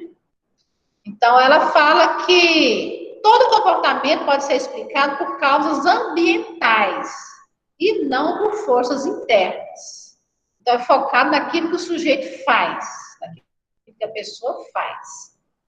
Então, se uma pessoa tem medo de cachorro, ela não nasceu com aquele medo de cachorro. Teve um momento da vida dela que ela se viu ameaçada, e o sistema nervoso dela ficou traumatizado por aquela ameaça daquele cachorro. Então, da mesma maneira como ela aprendeu a ter medo daquele cachorro, ou sofreu um abuso e aprendeu a ter medo de sexo, ou foi exposta na sala de aula, na frente dos outros alunos, aprendeu a ter medo de falar em público, ficou achando que é burro. Da mesma maneira que a pessoa aprende, ela desaprende, porque ele fala que a aprendizagem é o condicionamento do comportamento. E existe a dessensibilização sistemática daquele medo, daquela fobia, daquele trauma, daquele medo de avião. Então, existem técnicas muito eficazes, né? A terapia da aversão, a terapia da reversão, várias técnicas da dessensibilização que tira o medo. São muito... Por quê? Porque vai lá no comportamento que a pessoa está emitindo e altera aquela maneira da pessoa fazer as coisas. Não trabalha com o pensamento, nem com a emoção, nem com o sentimento. Ela é bem objetiva, assim. Não trabalha com a subjetividade, não. Trabalha com aquilo que é externo, que a pessoa está fazendo. O meio e o comportamento. Né? Então, o behaviorismo estuda a interação entre indivíduo e ambiente, as ações, o que o indivíduo faz e as respostas que ele obtém. E é muito lindo, gente. Você não imagina o tanto que esse negócio funciona, sabe? Para tudo esse negócio. Funciona mesmo, porque nós não temos consciência das nossas ações. Queridos, as respostas que nós temos do ambiente, elas são resultado das ações que nós emitimos. Só que a gente não sabe disso. Então, esse psicólogo ajuda a gente a entender o que eu estou fazendo que meu filho está agindo daquele jeito. Como é que eu tenho que fazer com ele para modelar o comportamentinho dele do jeito que eu quero. Entende? Então, estímulo e resposta. Toda ação tem uma reação. O homem começa a ser estudado a partir de sua interação com o ambiente, sendo tomado como produto e produtor dessa interação. Então, não tem essa de vítima, não, tá? Para o behaviorismo. Você recebe aquilo que você faz. E a psicanálise, né? Já falei bastante, eu acho, vocês já entenderam. E Freud falou do inconsciente, a influência desse inconsciente, que é a maior parte da nossa mente. Ele diz que nós não temos consciência do porquê que nós pensamos dessa maneira, nós sentimos, nós fazemos dessa maneira. A gente vai no automático, liga o piloto automático e vai embora. Desce ladeira abaixo. Então, Freud ele fala do id, do ego, do superego. O id é a instância do prazer, a pulsão, o desejo. O ego fica ali mediando com o superego. Porque o superego é a moral, é a religião, é o policial, Polícia Federal, batendo na porta, né? O japonesinho da Polícia Federal. O ego fica mediando ali entre os desejos do id e as possibilidades das regras do superego, né? O ego lida com a realidade e o id com o prazer sem limites. O superego é a parte da personalidade que mantém os ideais e valores que internalizamos de nossos pais e cultura. Então, a interação desses três elementos foi o que levou a todos os comportamentos humanos complexos. Então, Freud é importante demais e os seguidores dele, né? Cada um pensava um pouquinho diferente dele. O que é, então, como um psicólogo que atua com a psicanálise, eu não trabalho com a psicanálise, mas aqui e acolá, eu estou recorrendo a Freud, né? Eu sou muito grata e ele realmente foi uma mente brilhante, um judeu, né? Uma mente brilhante. Então, o que é a psicanálise? É um método de atendimento que se chama análise. Análise, 3 pilares. O método investigativo é na associação livre de ideias ou gestos que o sujeito do inconsciente vem à tona. Como é que esse inconsciente, que nós não temos consciência dele, vem à tona? Pela nossa fala, pelas palavras que falamos, por engano também, né? Então, a associação livre é um método psicanalítico de tratar a pessoa, deixa ela falar que nem uma arara baleada. Deixa a pessoa falar. Fala. E o psicanalista vai pensando daquela fala coisas que estão no inconsciente, que a pessoa não percebeu, não deu fé, não se deu conta, mas que está impedindo ela, mas que está adoecendo ela, mas que está bloqueando ela. Né? Então, o inconsciente investiga os desejos e as resistências. Ele fala da neurose, da psicose, dos estados limítrofes e da normalidade.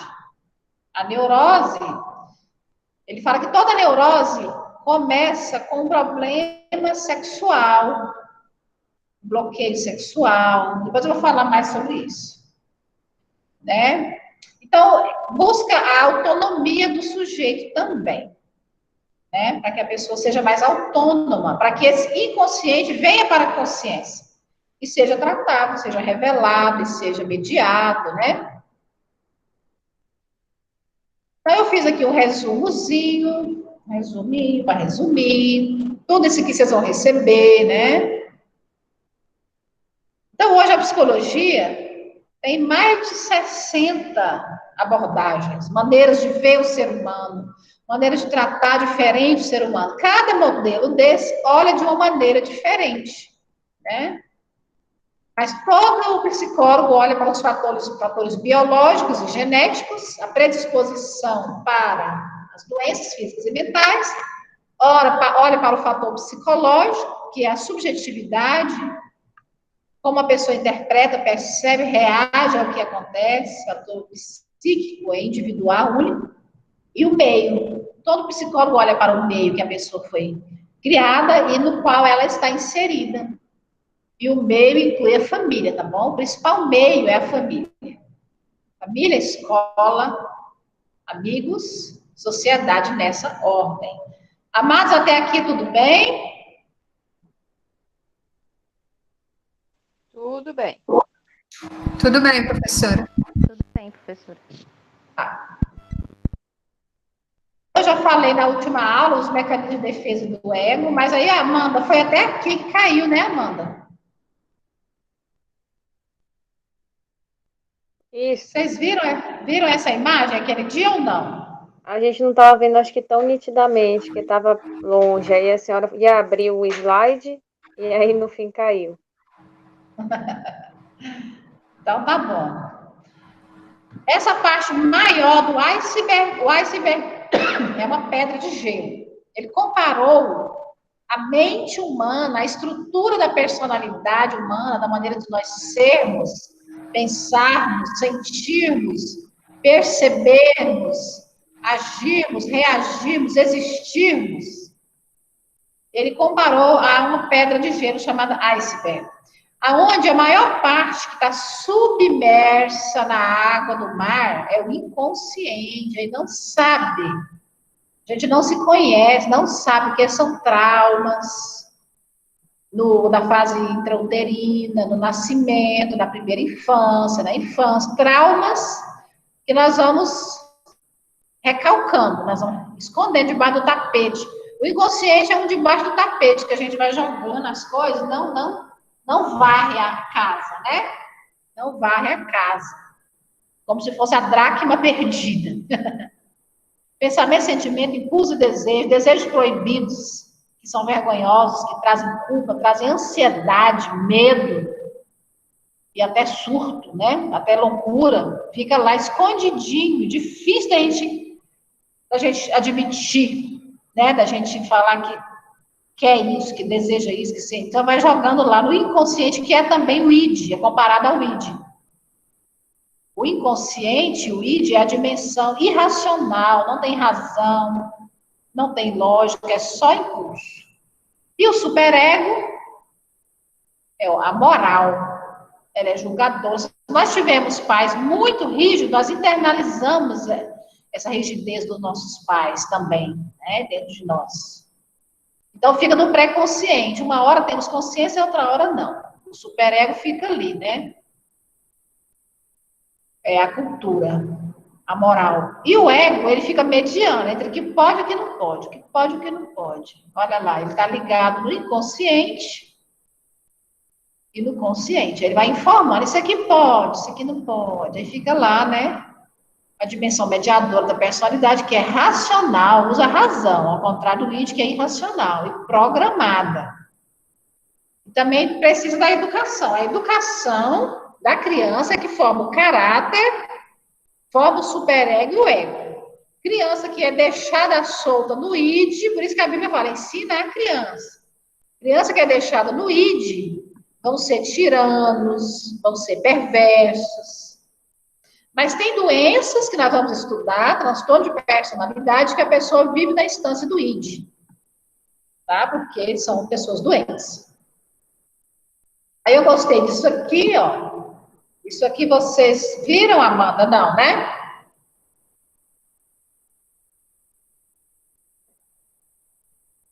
Não, a gente não viu. Mas você chegou a falar no outro slide. Eu vou ver. Vou ler só dois, para não tomar muito tempo. Porque nossa aula já está perto de terminar. Para lidar com a ansiedade, né? Do inconsciente, a gente reprime conteúdos, né? Para não ficar ansioso, para não ter medo, a gente faz de conta que aquilo não é verdade, não existe. A gente se auto-engana. Repressão, a exclusão total da consciência de pensamentos que produzem ansiedade, sentimentos ou impulsos. Um dos mais básicos dos mecanismos de defesa. Exemplo, 3 anos após ter sido hospitalizado por causa de uma cirurgia nas costas, a pessoa pode lembrar somente detalhes vagos sobre o evento. Então, a repressão, nós reprimimos da nossa memória aquilo que nos causa dor, como o abuso sexual, como uma infância muito traumática. Tem uma colega minha que a mãe dela torturou e rejeitou tão severamente ela, que ela esqueceu toda a infância dela. Para ela lembrar alguma coisa da infância, até do início da adolescência, ela tinha que perguntar aos parentes. Ela reprimiu, porque foi só dor para essa menina, só dor. E ela muito adoecida, inclusive hoje, né? A sublimação é um deslocamento na qual os impulsos sexuais são redirecionados em atividades produtivas e não sexuais. Por exemplo, estudar muito, ir muito para a igreja. Tudo que é exagero, todo comportamento exagerado, está a serviço de negar algo, de esconder algo. A projeção. Eu atribuo algo inaceitável em mim ao outro. Uma mulher casada que se sente atraída por um colega de trabalho o acusa de flertar com ela. Então, eu acuso o outro daquilo que eu sou, daquilo que eu desejo. Negação. Fracassar em reconhecer ou aceitar a existência de informações que provocam ansiedade em nós mesmos. Um alcoólatra não reconhece que tem vício.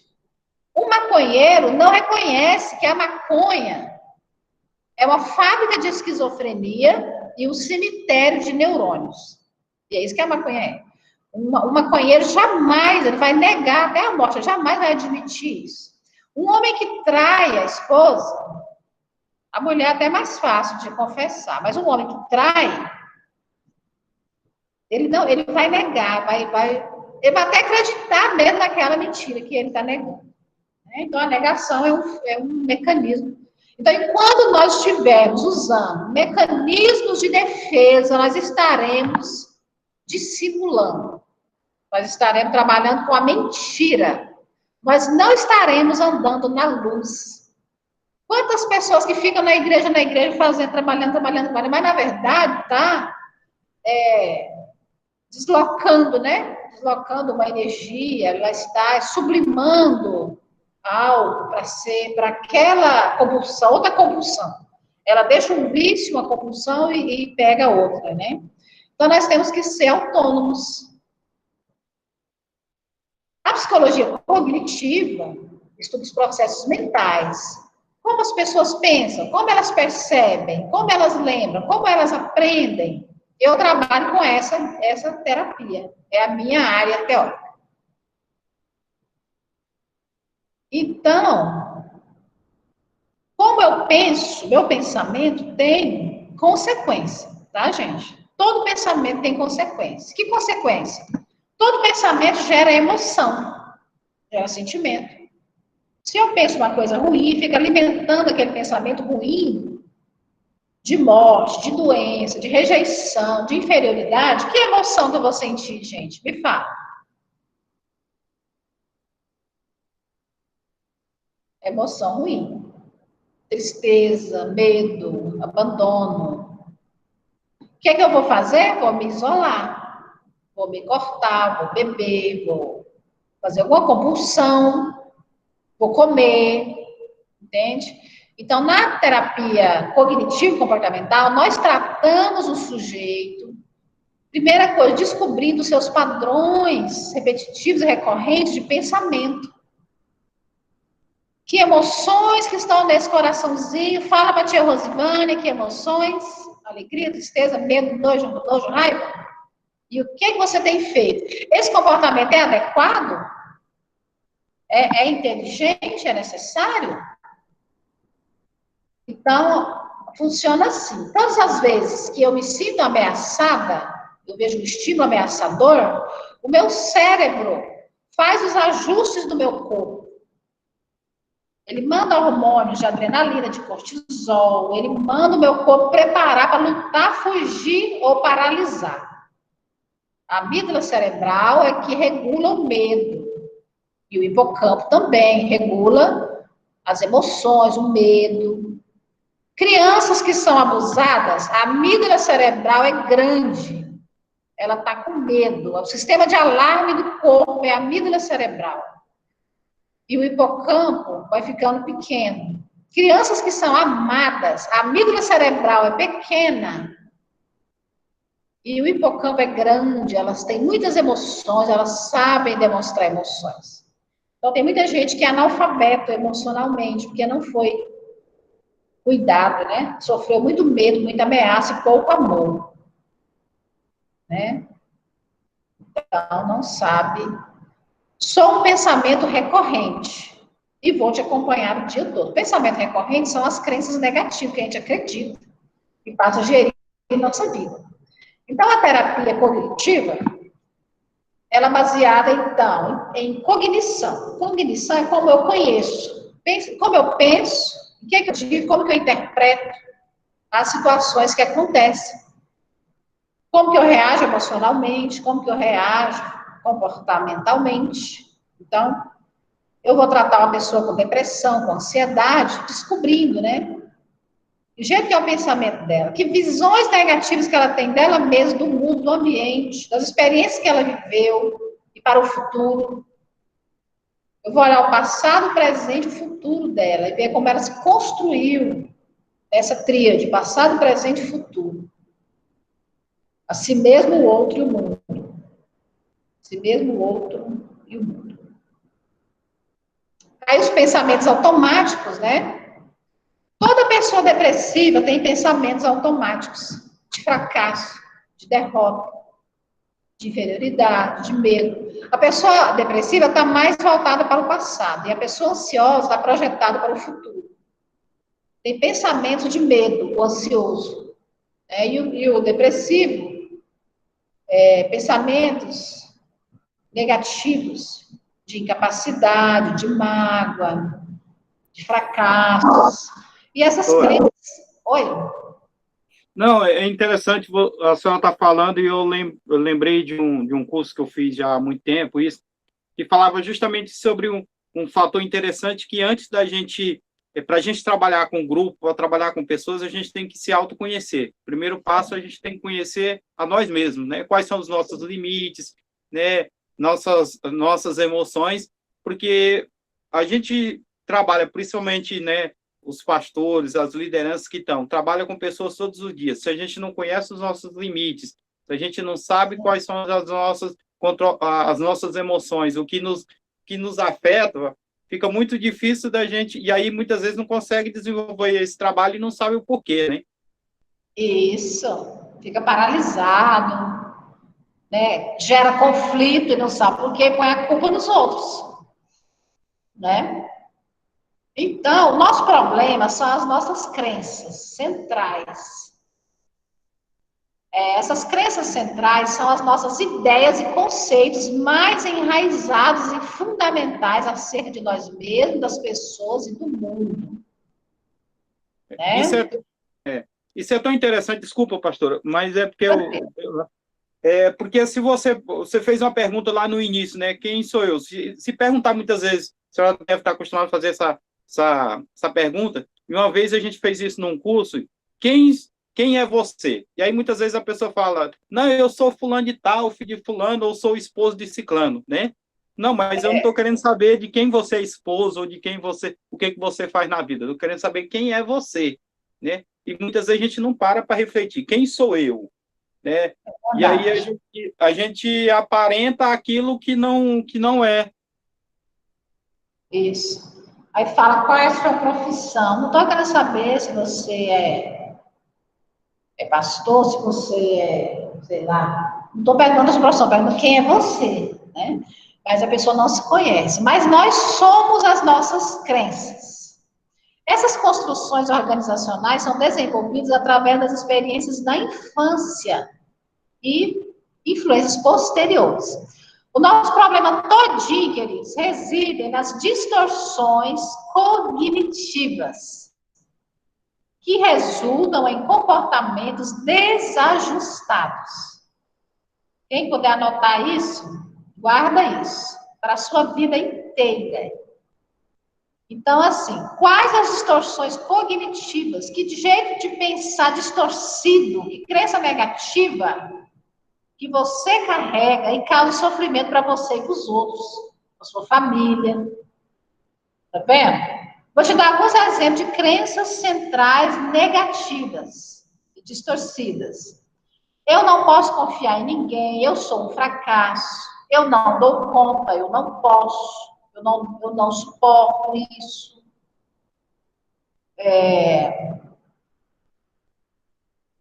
Eu mereço, só acontece coisas ruins comigo. Ninguém me aceita, ninguém me ama, tudo de ruim acontece comigo. São crenças distorcidas que não são verdade, mas a gente acredita nisso. Então, a gente trabalha para modificar. Quando a gente modifica as distorções cognitivas, a gente modifica os padrões disfuncionais de comportamento desajustados. Tá vendo? O princípio fundamental da terapia comportamental, que é aqui eu trabalho, é que a maneira como os indivíduos percebem e processam a realidade influenciará a maneira como eles se sentem e se comportam. Dessa forma, o objetivo terapêutico é reestruturar e corrigir esses pensamentos distorcidos e desenvolver soluções para produzir mudanças e melhorar os transtornos emocionais. Então, uma pessoa depressiva, uma pessoa ansiosa, ela está viciada em um padrão distorcido de pensamento, emoção e comportamento. E tem como melhorar isso. Como? Olha só que coisa mais interessante que a gente faz. O registro de pensamentos automáticos. O dia, o que aconteceu, o que você pensou, o que você sentiu, o que você fez e o resultado. Você anotando isso, o psicólogo consegue entender toda a pessoa. Anotar isso aqui durante um mês, consegue explicar por que ela tem os resultados que ela tem. Entende? A data. O que aconteceu? Eu fiquei de mau humor. O que você estava fazendo? Quem estava junto de você? Quando você ficou de mau humor, que pensamento você pensou? Eu quero morrer, ninguém me ama. Que emoção você sentiu? Muita tristeza, muita dor e muita raiva. O que você fez? Eu bebi, eu me cortei, eu comi, eu me masturbei, eu vi pornografia, eu briguei com alguém, eu usei droga. Qualquer coisa, qualquer resultado, qualquer comportamento que a gente faz, né, para compensar, compensação, né, a compensação. E o resultado? Eu fiquei mais triste ainda, eu me senti culpada depois que eu me masturbei, depois que eu usei droga, depois eu comi aquele tanto, eu me senti horrível. Aí a gente vai organizar a cabeça daquela pessoa, ajudar ela. De que maneira você poderia ter feito para ter um resultado melhor? Aí é onde que a gente intervém? A gente não intervém na situação, porque não tem jeito. A gente intervém aqui, no pensamento. O efeito dominó é paralisado aqui, no pensamento. Por isso que a Bíblia fala sobre tudo que se deve guardar, guarda as tuas emoções, guarda o teu coração, guarda a tua mente.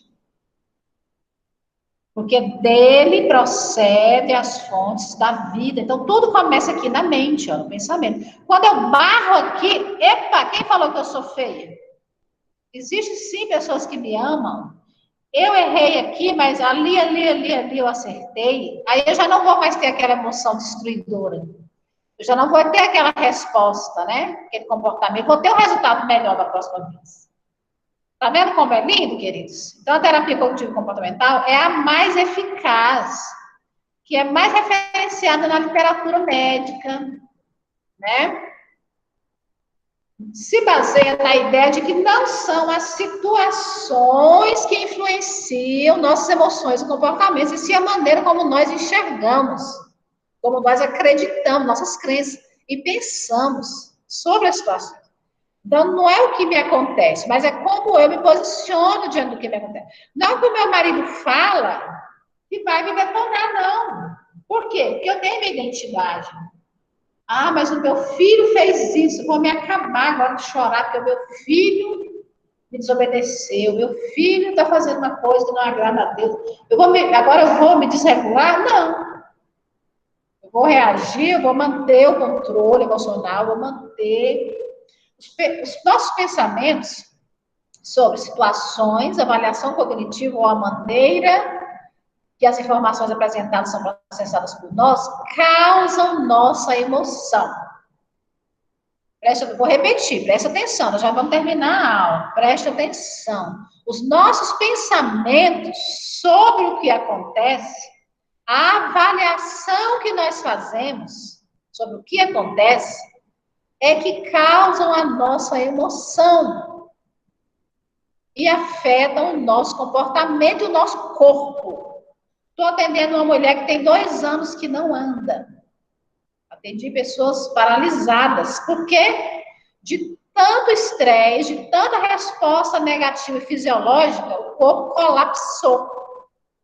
De tanta depressão acumulada, sem tratamento, mecanismo de negação. Não, eu sou crente, eu não posso ter depressão. É impossível eu ter depressão.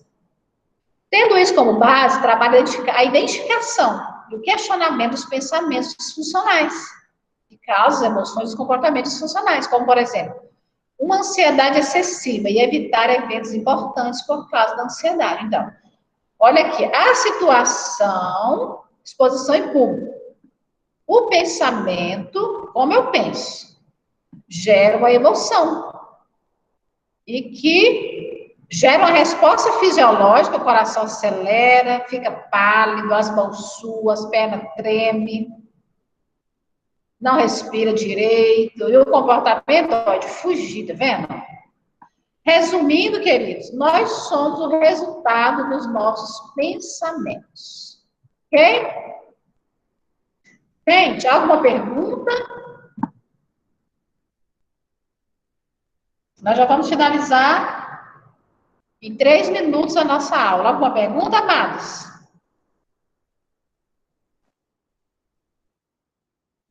Rosivânia, uma pergunta simples aqui para terminar só. Aquela questão que na verdade nem é isso aí, mas de recompensa lá do behaviorismo, né? Uma recompensa de comida. Eu quero falar com o pessoal lá do grupo, que você falou que não é bom dar uma recompensa de alimento, né?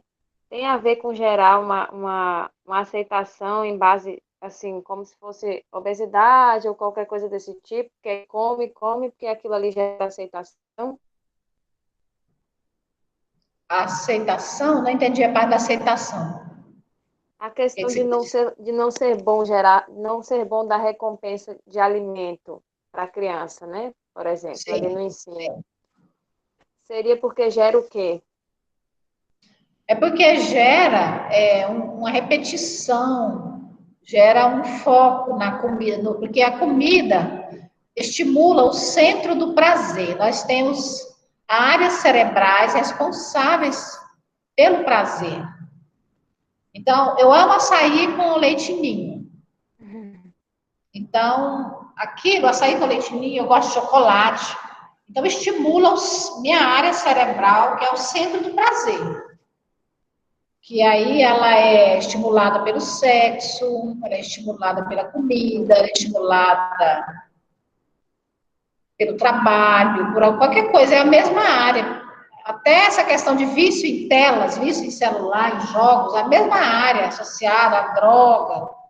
Se a gente estimula muito repetitivamente uma coisa só, né? Igual, eu tinha uma professora que ela era bem obesa, e ela confidenciou para nós que a maneira da mãe dela agradá-la, recompensá-la, reforçá-la, a maneira da mãe dela interagir com ela, era escondendo bombons pela casa, escondendo doce. Então, quando ela chegava, ela ia naquela alegria, achar os ovos de Páscoa, achar os bombons, achar os doces. Então, era sempre assim. Então, não quer dizer que você não queira, não dê comida. Dê comida. Entendi. Mas dê também outra linguagem de amor. A comida gera uma aceitação na comida, é isso que eu pensei. Aí depois a pessoa se compensa na comida, né? E ali é uma imagem de aceitação. Exatamente. Então, não fique em uma só linguagem. Usa um elogio, né? Usa um presente, usa uma comida, usa alguma coisa, mas não fica só naquela tecla, não, que vicia. Entendi. Bom, fica naquela tecla vicia. Tá bom, queridos? Então, essa é a árvore da ansiedade, ó, que começa com as crenças, tá vendo? O medo, as crenças, é aquilo que eu acredito, eu interpreto. Aí gera o estresse, gera a ansiedade, todos esses problemas que nós vamos estudar depois, esses transtornos. Então, gente...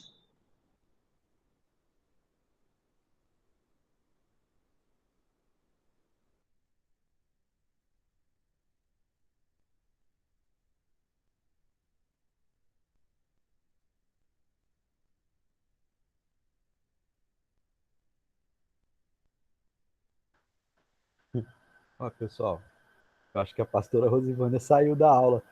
Foi fechar a apresentação e saiu. Já desligou, não deu nem tchau. Ela deve ter confundido aqui a hora de apertar a saída. Deve estar lá doidinha para entrar de novo. Fechou, foi tudo. Ou ela tá nos testando.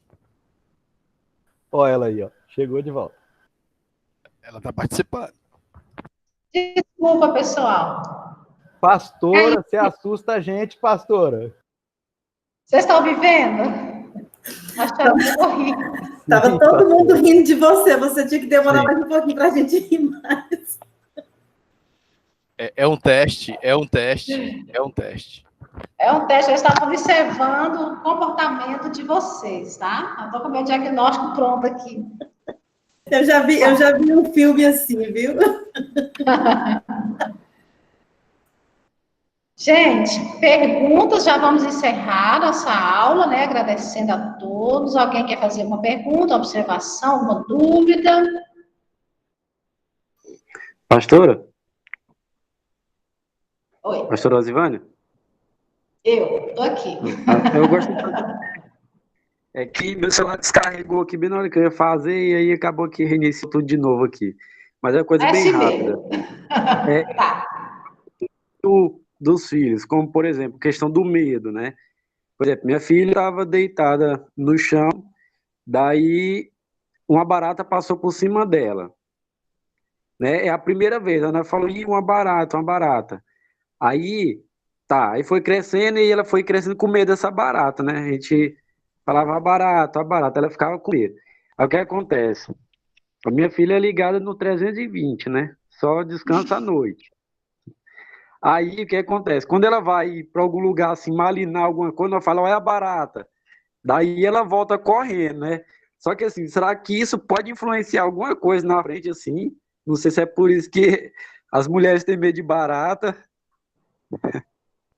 Pode, ela pode ter esse medo, pode transformar até numa fobia, né? Que a fobia é um medo irracional. Então, não é bom.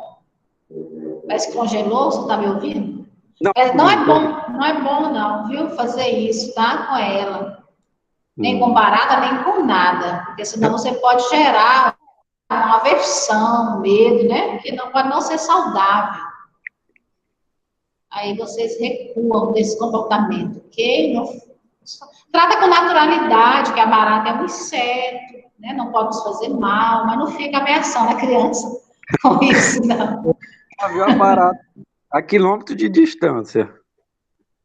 Né? Primeiro que a gente, que vê qualquer coisa lá, fala uma barata. Né? Então a gente vai se policiar nisso aí. Isso. Inclusive, eu tenho uma colega que ela tem fobia, trauma de barata, e ela sofre muito com isso. Em todo lugar tem barata, né? Então, ela só dorme depois que ela tampa tudo, que ela olha o quarto, que ela tampa os ralos, não sei o quê. Se ela vê uma barata, ela entra em pânico. Então, não é bom reforçar esses medos, tá bom, pessoal? Mais alguma pergunta, gente? Professora, que dia que é a aula das respostas, hein? Amanhã, eu mandei já, né, a atividade, mas não terminou o site. Acho que amanhã o Madison consegue, né, Madison, terminar? Não sei. Porque nós estamos... Até amanhã. Eu acho que ele está falando da análise individual de cada um, viu, pastor? Ah, você está falando da tarefa ou do diagnóstico? Eu estou falando do diagnóstico. É bom. Na aula a senhora fala, o ser humano precisa do mínimo disso, do mínimo disso. Aí eu vou só riscando aqui e estou esperando assim, o que foi no lugar? Pois é, aí do meio para o fim vocês já vão se conhecer bem melhor, né, gente? Ok. Professora, não estranha. Professor, não estranha quando só tiver as fotinhas na tela, viu? Tá todo mundo com medo de ficar mostrando as suas emoções quando aparece a questão. Não se preocupem, porque a normalidade é uma coisa cada dia mais rara, viu? O normal é raro. E o que é normal hoje, então, né? Pois é, o que é normal hoje? Pois é, uma ótima pergunta, né? O que é normal? Quem é normal? Qual é o parâmetro de normalidade, né? É uma ótima pergunta essa. Gente, então nós vamos orar encerrando, né? Pedir o Auliabe, Santiago, Auliabe, para orar encerrando. Obrigada a todos. Nós tentaremos fazer aula de sexta-feira. Nós tentamos, não conseguimos até hoje fazer essa aula de sexta. Mas vamos orar e jejuar, né? Vamos orar, Sexta-feira apareceu os extrovertidos tudo aí, quando a senhora saiu.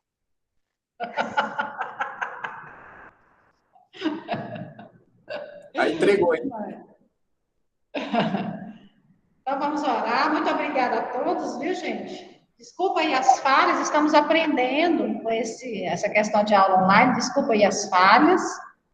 Vamos aperfeiçoando a cada dia. Obrigada, Madison, pela ajuda, professora Joel, obrigada a todos vocês. Com você, a oração. Amém, então, vamos orar. Sem análise também na oração, hein? Senhor, meu Deus, nosso Pai, estamos aqui finalizando também essa aula, Pai. Que possamos realmente ter aprendido aqui, capacita continuamente as nossas mentes, para que possamos nos melhorar aqueles que nos rodeiam, nossa igreja, nossa família. Continua abençoando o seminário, Pai, para que eles possam continuar levando e ensinando e que possamos prosseguirmos em conhecer o Senhor. Continua nos abençoando a próxima aula, a aula de sexta-feira, e as outras que vêm a seguir, nos dando estabilidade, capacidade. Então, abençoa o resto dessa noite. Em nome de Jesus nós choramos e te agradecemos. Amém. Amém, queridos. Obrigado, uma boa noite, um bom descanso, viu? Fiquem todos com Deus. Amém. Boa noite.